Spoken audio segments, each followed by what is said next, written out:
Hello everyone and welcome back to another video. Today we have the Chet Holmgren jersey on. Thunder versus Pacers Game 5 of the finals tonight. But that's not the topic of today's video. Today I have my official 2025 NBA Draft big board. I'm going to be giving you some of my favorite prospects in this year's draft, some of my rankings, my top 25 players in the class, maybe some pro comps, and also their ceilings and floors. So let's get started. First up, the first player in my big board and just about everyone in the country's big board, my number one is Cooper Flagg. Now, do keep in mind that this video, the big board rankings aren't where I think that they will get drafted, but rather my rankings on who the best prospects are in this year's class. So Cooper Flagg is the number one for me. Flagg is a very young guy. He's barely able to get drafted this year. The 6'9" small forward out of Duke had an amazing freshman season, which backed up the claims before the year of him being one of the greatest prospects of all time. He has a great ability to get to his spots. He can get to the rim well. He has good size, good strength, and he can also hit a occasional three-pointer. But I think what the scouts love the most about Flagg is his on-ball defense, which was very versatile his freshman season. He showed that he's able to guard multiple positions, and he can stop drives well. I think that his scoring will be a little bit worse in the NBA than some people do think, but he will be able to get downhill and hit an occasional pull-up mid-range jump shot. I have his ceiling as an All-NBA type of player. I don't think that Flagg will be a Hall of Famer.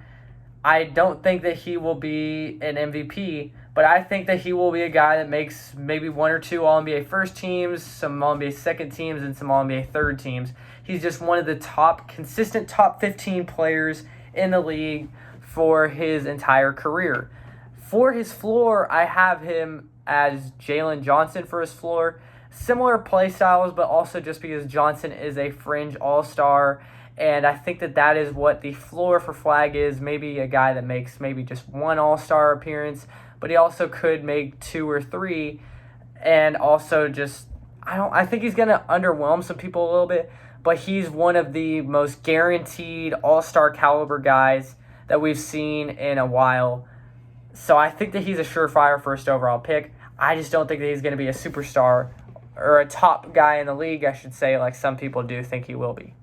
Number two on my big board out of the University of Rutgers is Dylan Harper, 6'6" point guard. He is a one and done at Rutgers, like most of the guys that we are going to see in this video. He averaged 19 points, 4 rebounds, and 4 assists and 5 rebounds per game at Rutgers as a freshman, shooting 48% from the field. He can play the 1 or the 2 at the NBA level, but I think I would prefer him playing the 1 for my team. He's a very good playmaker and has pretty good defensive abilities. I've seen a lot of people comparing him to Cade Cunningham. He is also a left-handed shooter, which we have seen some very successful left-handed shooters in the league. His jump shot is not great yet, but I think there is still very much room for improvement for him. Good ball handler, good playmaker, good defender. He can fit in a lot of schemes offensively and defensively, where he can be a cutter that can go finish at the rim. I think that he is a guy that can go out and get 10, 15 assists per game. I don't think that he's a guy that's going to be one of the best point guards in the league, but I think kind of like Cooper Flagg, he is going to be a consistent All-NBA level talent, and that is what I have as a ceiling. For his floor, I have Tyus Jones set for him, a quality backup playmaker, because I'm not fully sold on Dylan Harper. I think that he's going to be a great NBA point guard, but I am not 100% sure that he's going to be a starter in the league, because there is a world where he doesn't work out. He struggles as a rookie, year number 2, year number 3, and then he finally starts averaging like 10 and 7, but he never gets a starting role, and he's on a consistent good team. I think that is a world that could happen for Dylan Harper, but I don't think that is likely. I think that he's going to be a guy that's a multi-time All-Star, and he's going to go down as one of the better picks from this class, probably going number 2 to the San Antonio Spurs. He's going to be a pretty decent NBA player. I think his peak season will average about 20 points and 8 assists a game. Number 3 on my big board here is Ace Bailey, also from Rutgers. He is a 6'10", 200-pound small forward, kind of cramp. He's kind of built in the mold of Brandon Ingram and Kevin Durant, a long, lengthy, small forward who can also play the 4. He can maybe play some of the 2 in the NBA, but he is a guy who averaged 18 and 7 in college and shot 46% from the field. He is a guy that can hit a lot of contested mid-range jump shots, which is something that a lot of NBA teams will want. He has good size. He can rise up and shoot over people. That's kind of where I see the Kevin Durant. I think for his ceiling, he will be an all-star guy. He's another guy that I don't think will ever be an MVP level guy. I don't think Ace Bailey will even be an All-NBA player. I don't think this class has an MVP level talent. But I think for his floor, I have him as a backup. Because I am really high on Ace Bailey. He's one of my favorite prospects this year. I think that he is just going to have an amazing shot-making ability. I've seen it at Rutgers. I've seen his ability to rise up and get shots over smaller defenders, and he knocks them down 9 times out of 10. It's a talent that you can only have if you're a tall guy that has handles, and that's really rare in the NBA. And Bailey's one of the guys that does have that. I think that he's going to have similar awards throughout how long Brandon Ingram has been in the league. Ingram's a one-time All-NBA guy, 2 or 3-time All-Star. I think that'll be about Ace Bailey's first 7 or 8 seasons in the league. Then he might break out a little bit more. He might fall off a little bit more. But as his floor, I do have him as a backup because I don't think that there is a way that he's out of the league. He's still a really solid player, 6'10", and can get shots up. I mean, that's the perfect recipe for at least an NBA player. Do I think he'll be a superstar? Again, no. But I think that at the worst, he is one of the key contributors off the bench in the entire league. At number 4 here, I have Trey Johnson, another one-and-done guy. He's out of the University of Texas, 6'6". He can play the 1 through the 3. He is a great scorer. He is kind of what Cam Thomas is in the league, although I think he is a better defender. Cam Thomas is known to get 30 points a game, but not play much defense and not really playmake very well. Johnson, not a great playmaker, but has good handles like Cam Thomas. He can work well in the ISO. I think he is a better defender than Cam Thomas, but Cam Thomas also isn't a very good defender at all, so that's not too hard to do. I think that Trey Johnson at his peak will be a fringe all-star, kind of like Cam Thomas is currently in the league. I think that is about where Trey Johnson's peak is. I think he may get 1 all-star appearance, but overall I really just like Trey Johnson's scoring and isolation ability. He's going to play the shooting guard primarily in the league, I think, so he's going to have guys like Lou Dort on him, who's only 6'4". Dort's a great defender, but with Johnson's good handles and also a height advantage, he will probably be able to get to the rim or do drive and kick, which will help him get other teammates open. He is a guy that I think will help out his teammates and will play well for just about any team that drafts him. And I think he's a guy that can average 20 points per game multiple times in his career. At number 5 here, I have VJ Edgecombe. Edgecombe is a freak athlete out of the University of Baylor. He was a guy who was, like I said, freak athlete, but he could also play very good defense on the perimeter. And I think that he is kind of in the Victor Oladipo play style mold. He's a high-level energy guy, can go make crazy dunks, but also just brings a lot to a team that you need. His athleticism is great. He's a long player who should be able to be in the passing lanes well. His jump shot isn't great yet, but I think that with good work, with a solid NBA franchise, he can get to a higher level as a shooter. Ball handling, he can do good with the ball in his hands. He isn't a primary ball handler, but he is good at that. I think that his ceiling is an all-star. I don't think that he will be an all-star. And then for his floor, I have him as just an athletic bench guy. I think that the world that he will be in is kind of like Miami Heat Victor Oladipo with a little bit more athleticism, because obviously Oladipo lost some athleticism after the meniscus injuries and all that. I think Edgecombe will basically be like Heat Oladipo with prime Oladipo's athleticism. Still no crazy jump shot. Actually, no. I think it'll just be Thunder Oladipo. I think that's actually a better one because Prime Oladipo is basically what Heat Oladipo was with athleticism. So I will go with Thunder Oladipo. Just a young, crazy athlete who's not a great shooter, but he can get to the rim, he can dunk on people. That's kind of what Victor Oladipo was in his career. My number 6 here is a guy that can score on all 3 levels consistently out of the University of Duke, Kon Knueppel. Kon was a freak athlete. I mean, I think in his first or second college game, he dunked on someone. He had like 25 points against Maine, and he was able to hit threes. He was able to get to the rim, finish well, and he's a guy that can really play well on teams, just as a guy that can go to the corner but can also cut to the basket and finish well. He can hit threes, and he can just do a lot offensively. And he's also a okay defender. Does need a little bit of development there defensively, but he's on the right track.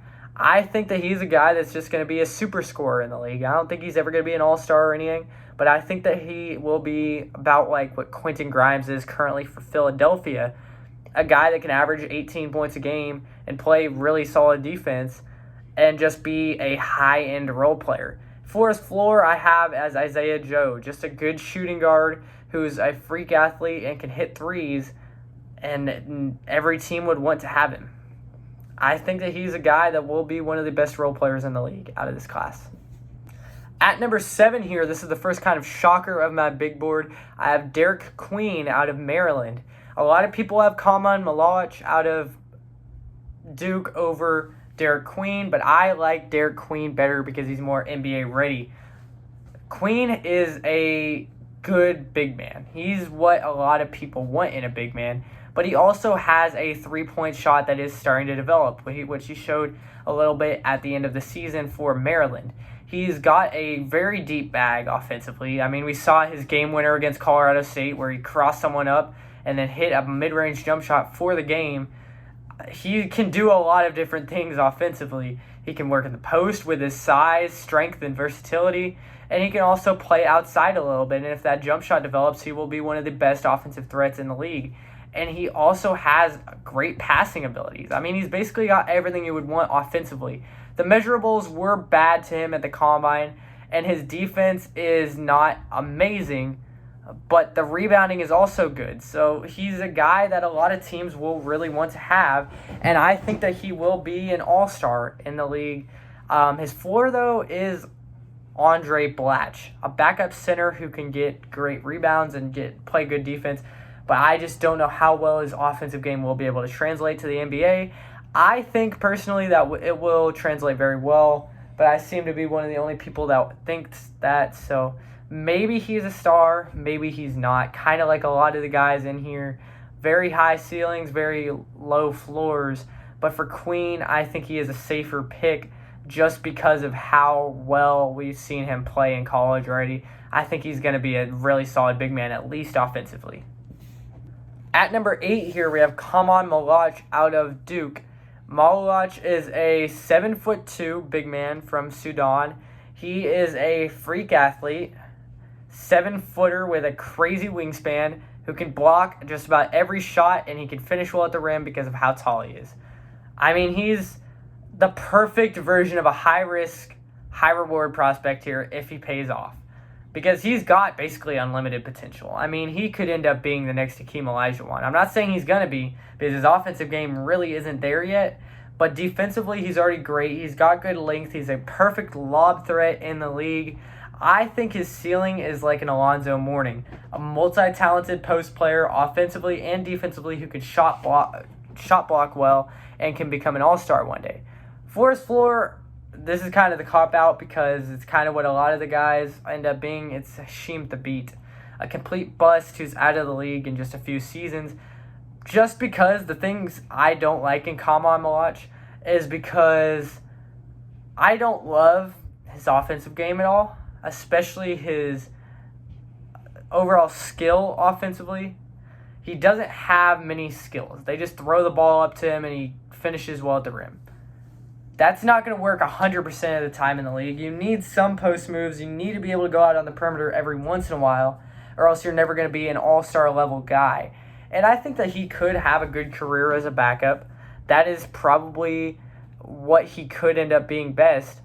And that's why I have his pro comp as a more athletic Ian Mahinmi. Just a big, tall guy, crazy wingspan that can rebound and block shots. That's basically what Kama Malac is right now. At number 9, I have Kasparas Yakachonis out of the University of Illinois. Yakachonis has very good height for a point guard. He is a 6'6" point guard who also plays the 2, and he also has played the 3 at times. He is a very good prospect just in terms of what teams look for. He's a great playmaker. I know some people don't like his playmaking. I think he's a very good playmaker who's very tall for the point guard position. So he's going to be able to get off extra shots over the defense. He's able to pass well over the defense. He did struggle with turnovers a little bit when he was overseas, but his playmaking is something that I'm really sold on with him as a prospect. He can either play the lead guard or play off ball and hit threes. He's able to drive to the basket and has good handles to get him past defenders. The defense is not great yet. I think he still can develop well defensively, but I think overall he is a raw prospect. I think for his ceiling, he is going to be a great starter, kind of like Austin Reeves was before this season. Just like a guy that can come in, play the 2, and be a good offensive game changer. His floor, though, I have as Raul Neto, a guy that was a backup point guard for his whole career and never really developed fully. I think that he could be either way. I don't really lean one way or the other in terms of Yakachonis' game, but I think that he is a guy that could pay off really well for a team if he develops well enough. But he is still pretty raw now. At number 10, I have Jeremiah Fears. This is a guy that I've been back and forth with the entire draft cycle because he's just a polarizing prospect. A guy that can play very well at the collegiate level and can score a ton in college, on college defenses, hit a lot of threes, but we've seen that so many times, and it hasn't always worked out. At the very beginning, I was a big believer in Jeremiah Fears as a guy that can play well on the perimeter, hit threes, and can also play make well. But I have gone back and forth, so I don't want to say that he's ever going to be a star prospect. I have his ceiling currently as Monte Ellis, a guy that's an amazing scorer who can also play the point guard and play make well as well. But his floor I have is Teo Maledon, a complete bust, because I really am not sold on him as a prospect. His pro comp, though, I do have as Lou Williams, a guy that's going to go out and get buckets, play some decent defense, and play make well for a 2, which I think Fears will play in the league. I don't know, though. He's a great 1v1 player, especially in college. He showed that a lot, but he's kind of got some Johnny Flynn written on him. Some guys like that were amazing in college as a point guard, Trey Burke. It's kind of what I see in Jeremiah Fears, but I think he will end up being good. Next up at number 10, at number 11, we have another completely oversized point guard that is a great prospect, Jaeger Dimon. Dimon was the lead guard at BYU at 6'9", but he projects to play the 2 primarily in the NBA. He can play the 1 through 3, though, and he's a good defender. He's got great height for a point guard, and he's an amazing playmaker. His 3-point jump shot was inconsistent at times, but he was able to knock it down when he was hitting shots well and when he was in a rhythm. He could be a good NBA lead guard. That's where I think he could play the best just because of his playmaking ability. But his offensive game, scoring the ball, wasn't always consistent at BYU, just like his jump shot. His ceiling I have as Josh Giddey, a guy that's going to go out and get 15 points a game and is a potential triple-double threat. I have it as Thunder Josh Giddey, though, not current Bulls breakout Josh Giddey. But for his floor, I have as Milos Teodosic. Teodosic, a lot of people don't know him, but he wasn't a terrible NBA player. I mean, he averaged like 8 and 5 for 2 seasons with the Clippers. I think that's about what Dimon could be at his lowest point in his career, which isn't bad, but he definitely is a guy that needs some developing, just like a lot of guys up here, but he is a very high reward prospect if he ends up developing right. Another